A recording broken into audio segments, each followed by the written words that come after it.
Ndi ulumesa bathu bote lushaka lwa baimbi wa Venda kana lushaka lwa chiimisa cha baimbi wa Venda ndiko balumilisa bakolumesa Vho-Museñwa bone mwana ngapanda wa baimbi wa Venda ngazi 30 zaoni mwezi September asinthumule aravele udona mshumu wolonche chiimisa cha baimbi wa Venda ndebe bathu arotana ningi asinthumule rodipina Roko vala bufa, roko vala mapunga heritage, roko dipina ninguém.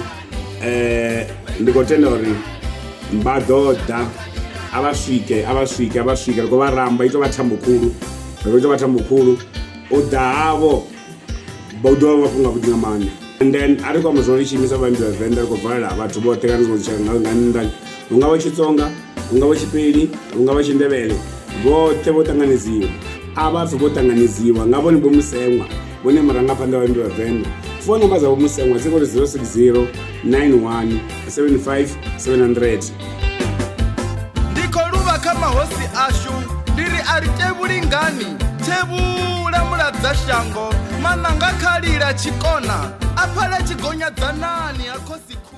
Hello everybody, my name is Sebe, a semi-finalist of Mrs. Universe South Africa. I am inviting you all to come to Venda this coming Saturday, the 30th of September, where we will be hosting the Baimbi Ba Venda, an event where we will be introducing new artists and those who are already in the market but want to promote their music, and those who are still to record their music. I will be introducing the board. Hoping to see you there at Ravele. Don't forget, at Ravele, Venda, next Saturday the 30th. Hope to see you there.